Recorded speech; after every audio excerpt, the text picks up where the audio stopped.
Every once in a while, I get one of my very favorite people on the planet on our podcast, and this is definitely one of those times. Dr. Danielle Eaton is here. She is so brilliant. I can't wait to hear what she has to share with our community. Hi, Danielle. Hi, Jody. How are you? I'm good. How's it going? It's going. It is going. We were just talking Like, about how crazy things have been. So, what do yeah, you do in the midst of chaos? How do you keep your cool? I have to double down on my self-care. And I feel like people that know me are going to be like, oh, of course she said that. Yes, of course I said that because that's exactly true. We tell this to our patients all the time, right? Like when they're under higher levels of stress, they have to do more to take care of their nervous system. And yet we're not so good at practicing that. Like, sure, we might get adjusted more often if we're under more stress, but we don't necessarily do the other things in our life that we need to do. And we just run around like crazy people. So let's unpack that a little bit because some people listening don't even know what getting adjusted means, right? So you and I both are lovers of chiropractic, and that's one of our go-tos. What are other go-tos when you feel like you're getting there, like you're hitting your limit, right? What do you do? What are your go-tos? Exercise is number one for me. Like spending time outside and exercising is even better. So I usually take my dog for a walk. We get about half an hour in, if not longer. I could do longer. He could do longer. It's that two of us together that can't necessarily go longer than that because he's super strong and we have a lot of dogs in our neighborhood. Um, he wants to play with everybody. What else? I have an infrared sauna. I feel super lucky, fortunate, privileged to have an infrared sauna at my house. And I don't know what it does exactly. Like someone else could explain the scientific stuff way better than I could, but whatever it does, it makes me feel a lot better. It was And explained, I use biomats, which is infrared heat, and it was explained to me that our body runs on, and you guys, if I'm wrong, please, I'm sorry. Our body runs on DC current, but if you put an outlet into a wall, it runs on AC current. So the heat, the infrared heat is actually, it's like it talks to DC current. It heats up your cells just so that they can start dumping toxins. That's how the infrared thing was explained to me, which is exactly what I feel. Yeah, I think that's a big thing. Like that's probably why I like exercise and then getting in the sauna because I feel like I'm fleshing out the stress, right? Instead of packing it on, which my body loves to do. And also on that note, my unconscious default when I'm stressed is to eat food and to eat chocolate and ice cream. I could live on those two things alone, like seriously. And so, yeah, my unconscious default is to go to those things and to not just like, have a little square of chocolate. Like I would eat the whole bar throughout the day. But then I end up feeling just so as controversial as it is, if I follow a keto diet, I feel so much better. I mean, I think that that's brilliant. That's my opinion on it. Well, a keto diet for me means I have to eat meat. Not everybody is. Whatever, you do what you gotta do, right? Eating meat, but that's what makes me feel good. Your whole thing is about helping practitioners to avoid burnout, which is exactly what we're talking about. So what mistakes do you see people, I mean, besides the obvious, what we're saying, where we don't channel change and shift gears, what other mistakes do you see practitioners making when they're trying to avoid burnout and have a successful practice? What do you see? I don't know that people actually try to avoid burnout. I think they just get burned out and then they're like, oh my gosh, someone please help me. Which is not unlike everybody else on the planet, right? Like we wait until things are really bad to do something different. And I guess that's human nature to some extent because we can use those painful experiences as motivators to do something different. When things are just kind of like, meh, not too bad, not too great, we're not really motivated. It's comfortable, right? We're just like, we're comfortable here. So yeah, I think, you know, on one hand, You get complacent, yeah, for right? sure. Yeah, I think on one hand, it would be nice if we all like had a preventative strategy, because when you work in healthcare, there's a very high risk of burning out. But the unfortunate reality is that we usually don't. And we start feeling really burned out before we look for solutions. So it And is what what are it the is. solutions that you, because I know, so one of the, for those of you who don't know Danielle, she offers so many different solutions to health and wellness practitioners, so many that she was one of the first people I reached out to when we were starting our school. So I know that you have a lot of solutions and you get really excited about the ones that you're currently working on. What are you currently working on? What's the biggest solution like right there in front of you right now? Well, it depends, I think, on what you mean by solution. Do you mean like a paid way of working with me, or like my protocols? Yes. Well, the only Tell thing that us I'm all of it. I want to hear about it. Like give us, yeah. yeah. Okay, the only thing that I'm offering right now is a new program that I launched in November 2021 called the Sustainable Practice. And the Sustainable Practice is sort of like the culmination of all the other things I used to do, like marketing courses. Um, I had a program called Aligned Women, which was a membership program, and it was an awesome community of women in chiropractic who were, for the most part, about 90% had children, and they're trying to find this balance between raising kids, running a business, taking care of all the people, and not losing themselves in that process, right? And how do you do that? So I've just kind of taken all of the solutions and put them into one container where people can come in to this support system and grow their practice, build a new patient, new client attraction system, and also know and learn how to build their practice without sacrificing themselves and their health and their family to do it. So that's the paid way of working with me. I have lots of free things out there. I have a free Facebook group, a podcast as well. Lots of PDFs. I'm always sharing stuff with people like, oh, they might say, I've been having this problem. I'm like, I have this thing, you need this thing. Like here, just take this thing. So let me ask you this. You go to chiropractic school, you start practice, you have your babies, your life is good. You could certainly be, I mean, I'm not going to say complacent because it's a strong word, but you could certainly be content with what's happening.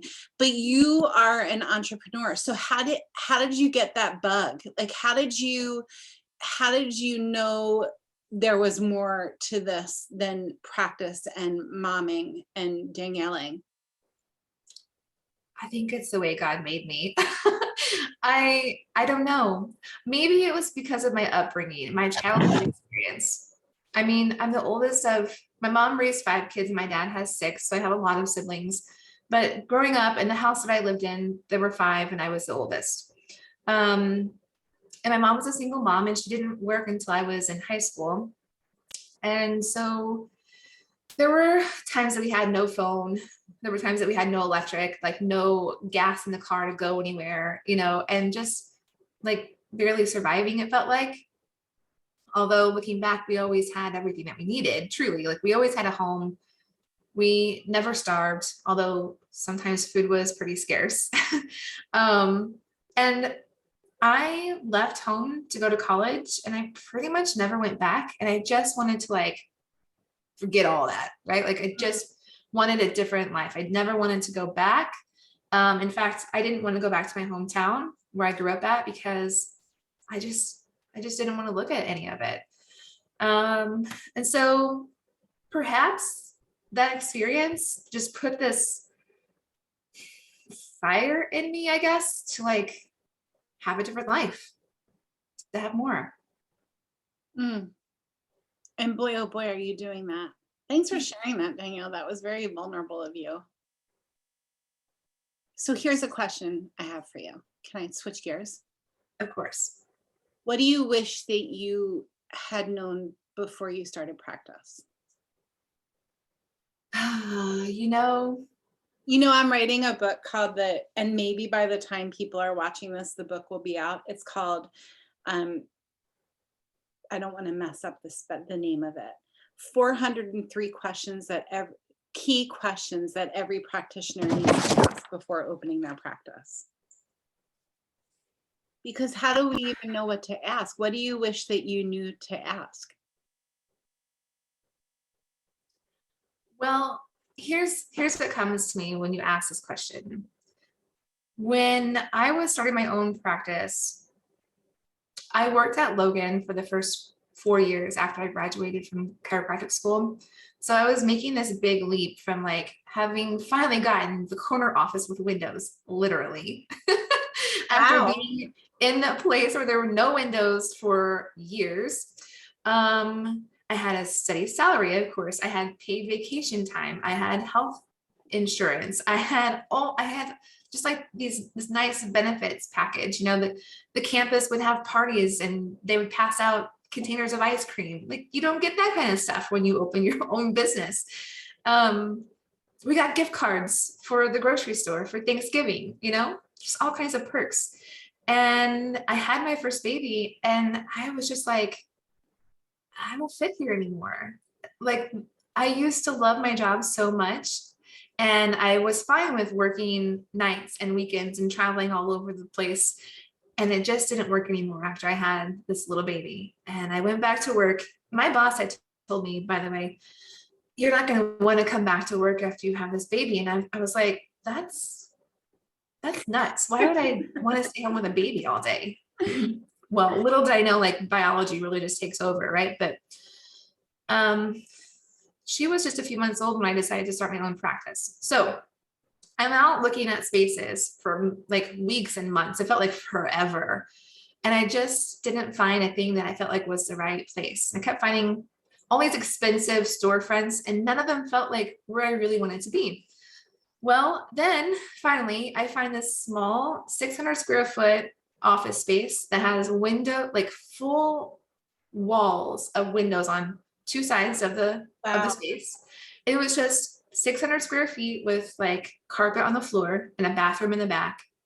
And I was like, this is perfect. This is so perfect for me. Look at all this sunlight. And it's only, maybe it was like a mile from our home. I thought, that's awesome. No commute, right? No dealing with traffic. So I had two of my mentors in chiropractic come look at this space. And one of them sent me back an email with the floor plan of the 600 square feet, and he had built out 3 treatment rooms, an X-ray, a front desk, and all this stuff. And I was like, that's not why I want to be here in this 600 square foot space that is $600 a month to rent, right? And the other said, well, when you start seeing 60, 70, 80, 100 patients a day, you're going to outgrow this space. And that's going to happen in about 6 months. So you might as well just go get someplace that's bigger.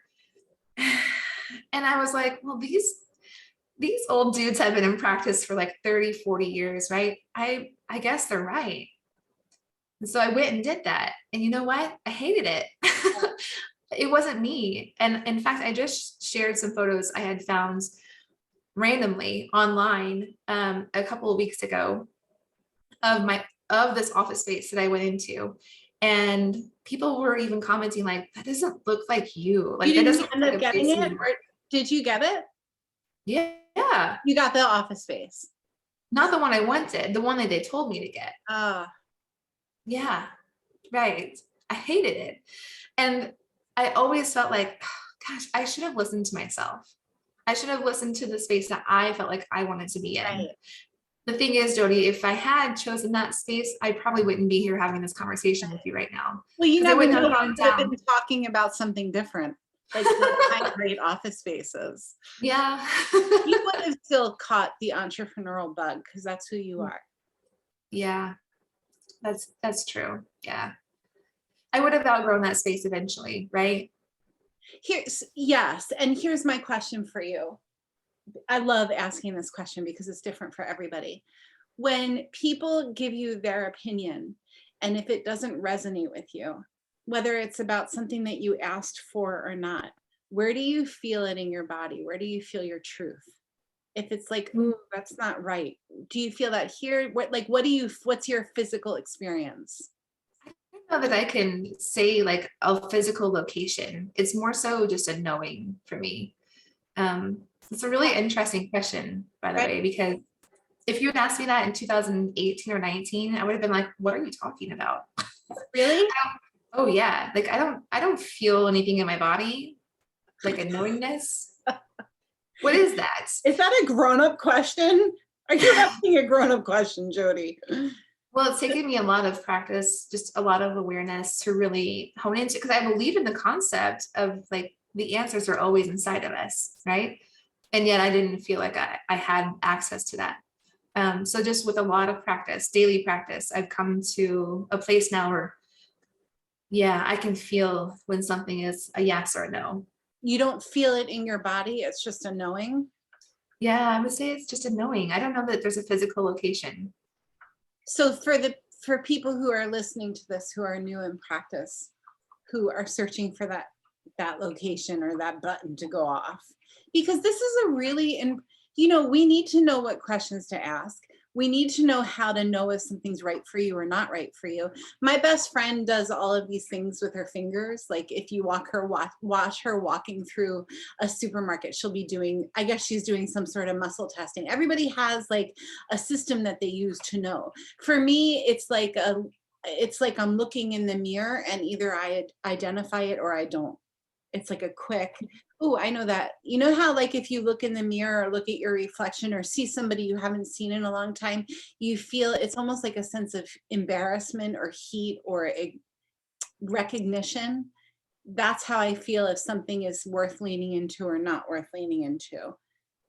And I feel like the more mature I get, the quicker I can say, ooh, there's that identification. Sometimes it still Yeah, takes a while, right? yeah, yeah. Any tips for that process for newbies? Well, now that you've talked about a bit more about your own processing, I realize, wait, I do have a sensation that comes up for me that's actually surprising when something, like when I'm considering going a direction and it seems kind of wild or crazy, like maybe it's too big or who should I, am I qualified to Whoa. do that?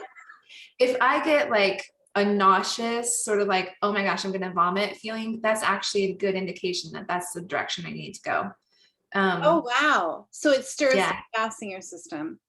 yeah. That's Fun stuff, right? Yeah. so interesting. You just met my husband and I'm married to somebody who doesn't do things until he knows. And I do things and then I'm like, oh shit, what did I just do? Right? Yeah, Like I jump off before I look down. He yeah, looks down, he measures, he gets the tapes out and the circumference, whatever, right? And I feel like we've been together for 30 years. So I feel like we're starting to do a little bit of this. Like I'm mhm. getting a little bit more cautious and he's getting a little bit more challenging. Um, but isn't it interesting to recognize that your experience of recognition feels like chaos in your physical body? That's so wild. Okay. Yeah, it's like an overwhelming, like, oh my gosh, that makes me feel nervous kind of because it's so big. It feels so big. And that's usually the thing for me to lean into. If it's so big and I feel like, oh my gosh, I'm gonna like, oh, it makes me feel nauseous, I'm gonna vomit. And I shrink back, I'm like, oh no, I can't do that. Right. That's me playing small. That's you playing small. Yeah. I'm at the point now where I'm like, oh my God, I don't even want to hear the thoughts because they're so big. They all seem so, it's almost like the whole pandemic thing. Well, come here if you want attention. Come here. The whole pandemic thing made room for big play. Mhm. Like there's no more room for small play. It's either you either shit or get off the pot, right? Yep. So, say hi, Kuna. Hi, Kuna. Let me just see if there's anything else. You've got multiple six-figure businesses, 4 kids and a husband, and dogs. How do you do it, Danielle? Lots of transparency with people around me. Like really being honest about what I need, how I'm feeling.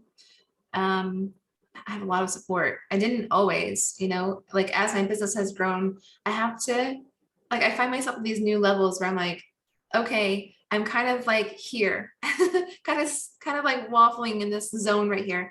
And it's usually an indication to me that I need to delegate something. I need to like get someone who's an expert in something to do something that I'm trying to do myself, or more help around the house. And what is it? It's 2022, 2018. I had at best 2 high schoolers who were sisters who were homeschooled. They would alternate days on like 3 days of the week and come take care of my kids while I was working. The rest of the time we were just kind of like winging it, right? And then in 2019, well, no, maybe the end of 2018, because my little one wasn't a year old yet, I hired a full-time nanny, and holy, was that a leap? Like that was such a big leap. But now she's been with us ever since. And I can't imagine ever going back to not having someone full-time with my kids. Good for you. That's awesome. That's awesome. I have friends who have like au pairs from other countries, and I just envy them. I think it's incredible.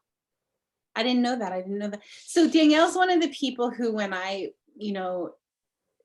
had the idea of starting an online school and everything in me was saying yes, and I was like, I don't even know where to start. She was one of the first people I reached out to, and you've truly become one of my go-to people. And I only have a handful of you guys. So I'm so grateful for the role that you play in my life, for sure.